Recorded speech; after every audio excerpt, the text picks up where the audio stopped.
I didn't notice the sound at first. I only noticed that my dog refused to go near the basement door anymore. Milo's always been brave, the kind of dog who barks at thunder and growls at the vacuum like it owes him money. But about 3 weeks ago, he stopped crossing the hallway that led to the basement. He'd walk up, tail stiff, stare at the door like it was breathing, and then slowly back away with his ears down. At first, I thought it was mice, or maybe the smell of old boxes. I even laughed and teased him about being a chicken. But that day, I stopped laughing. It was just after 6 p.m. The sun was setting, casting long amber shadows across the carpet. I was home alone. Dad was on the late shift again, and Mom had taken my little sister to a playdate across town. I was half watching a rerun on the couch, Milo curled at my feet. Then he jerked up, head snapping toward the hallway, growling low, not his usual bark, but something quieter. More afraid. I muted the TV. "What is it, buddy?" He took one step toward the hall, then stopped. And that's when I heard it too. Click. So soft. It could have been the house settling. Could have been, but it wasn't. It came from behind the basement door. I stared at it, heart kicking once hard. I waited. Listened. Milo whimpered and backed up, his nails clicking on the floor. Then it came again. Click. Followed by a long, dragging scrape, like a boot sliding across concrete. I got up, slowly, crossed the living room with that tight, sinking feeling in my stomach, the kind of fear that wraps around your spine before your brain even catches up. The door was closed, locked. I checked. I even touched it. It was cold. I tried to convince myself it was nothing. Maybe something fell over, the furnace kicking on, anything but what it sounded like. But then, thud, something hit the door from the inside. Not hard, just enough to let me know.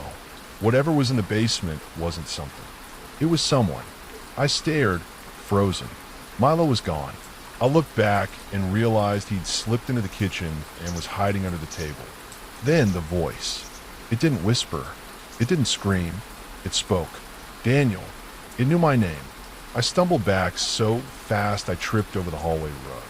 The house was quiet again, but I couldn't move. My ears were straining so hard for any noise I thought they'd pop. Then I heard the doorknob twitch. Not turn. Just click, click like fingers testing how it works. That's when I snapped out of it. I ran to the kitchen, yanked open the drawer, and grabbed Mom's big metal flashlight, the one she keeps for blackouts. I didn't even turn it on yet, just held it tight like a weapon. I crept back to the door. Everything in my brain was screaming, "Do not open it," but some other part of me, maybe stupid curiosity, needed to see. I unlocked it. I opened it. The stairwell was pitch black. I flicked on the flashlight. The light cut through the dark just enough to hit the bottom step. Bare concrete, but nothing else. "Milo," I whispered, even though he wasn't down there. And then the light flickered. I smacked the flashlight. It steadied. I was about to shut the door again when I heard it. Breathing. Not fast. Not like someone panicking. Slow. Deep. Labored. Like a huge set of lungs just under the floor. Then, laughter. It started low. Just a little sound like someone trying not to laugh out loud. But it wasn't funny laughter. It sounded like it was amused. And it was coming from somewhere beneath the stairs. I slammed the door. Locked it. Bolted it. Then shoved the dining chair under the handle, just like in the movies. I was breathing hard. My hands were sweating so much the flashlight slipped once before I caught it. I called my mom. She picked up on the second ring. I could hear other moms chatting in the background. "Mom," I said, "someone's in the basement." Her voice snapped from cheerful to serious in a second. "Are you sure?" They said my name. "They're in there. Go outside," she said immediately. "Now, go to the Lentons." "I'm coming." I didn't argue. I ran out the front door, barefoot, still holding the flashlight like it could actually stop whatever that thing was. The cold sidewalk stung, but I didn't care. I banged on Mrs. Lenton's door until she opened it in her robe. She let me in, sat me down, wrapped me in a blanket because I was shaking so hard I couldn't even hold my phone. I kept looking toward my house, like I expected something to come crawling out after me. I could barely speak, but I said one thing over and over. "There's someone in the basement." It said my name. She didn't waste a second. She called 911. A few minutes later, headlights swerved hard into the driveway. My mom came flying out of the car before the engine even shut off. I could hear the tires still crunching gravel under the weight of her panic. She burst into the Lennon's house, eyes wide, hair wild, yelling, "Where is he? Where's my son?" She found me on the couch, and her face broke. That kind of scared only moms get. She dropped to her knees and held my face in both hands. "Daniel, baby, what happened? Are you hurt? What happened?"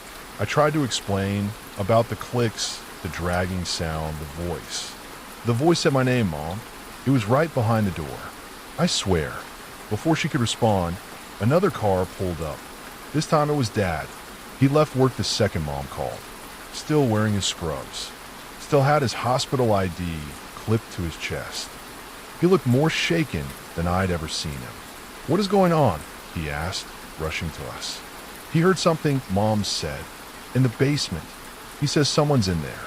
Dad looked at me. His voice was calm, but his eyes weren't. "Did you check?" "Of course not. I wasn't going to," she started.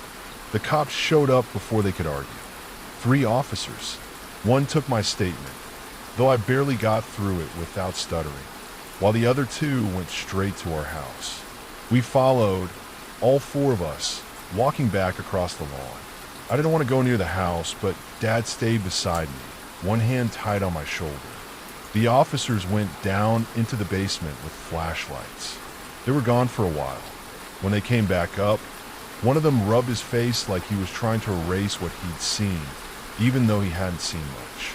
"No signs of forced entry," he said. "No footprints. No broken windows. Just a lot of dust. Nothing out of place." "Then how do you explain this?" my dad asked, his voice low and serious. "He wouldn't make this up. He was terrified when I got here." The other officer added, "There's something weird with the air down there. Smells thick, like mold or maybe decay, but nothing visible." They offered to keep a cruiser outside for a few hours.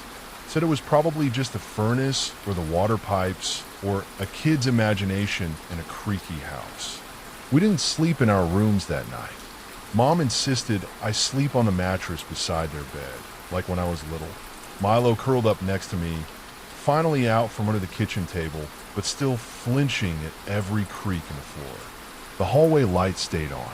We all laid there for hours. No one said much. You could feel it, the unease, the feeling that the cops missed something. I must have drifted off eventually, but I woke up again at exactly 2:17 a.m. It was dead quiet. Too quiet. Then I noticed something. The closet door in my parents' room was open.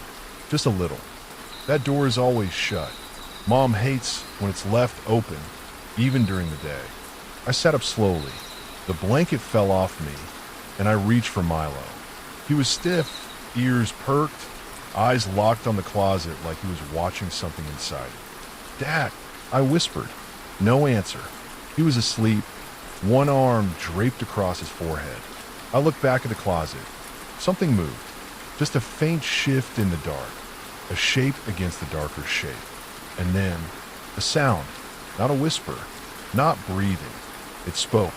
In that same dry, rattling voice from before. "Daniel." It was in the closet. I reached up to touch my mom's arm. She stirred slightly. I shook her harder. Mom, wake up. Please." She blinked awake groggily. "What is it?" I didn't even get to answer. The closet door creaked. She turned her head toward it just as Dad woke up too. "What's going on?" he mumbled. The second he saw the door open, he sat up fast. "Who opened that?" I couldn't speak. Then something inside the closet knocked. Once. A single, loud, deliberate knock from inside the darkness. We all froze. Dad stood. "No," he whispered. "No, this can't be." He grabbed the flashlight off his nightstand, the same one I used earlier, and pointed it at the closet. The beam shook in his hand. The light caught something, movement. something pulling back deeper into the closet just before we saw it clearly. He lunged forward and slammed the door shut, then dragged a dresser in front of it in one motion. No one slept the rest of the night. Mom made us all sit in the living room until sunrise with every light in the house on. Dad stayed by the closet door with a baseball bat. And that's when I understood something awful. Whatever was in the basement, it wasn't trying to scare me. It was getting closer. And now, it didn't care if my family saw it too.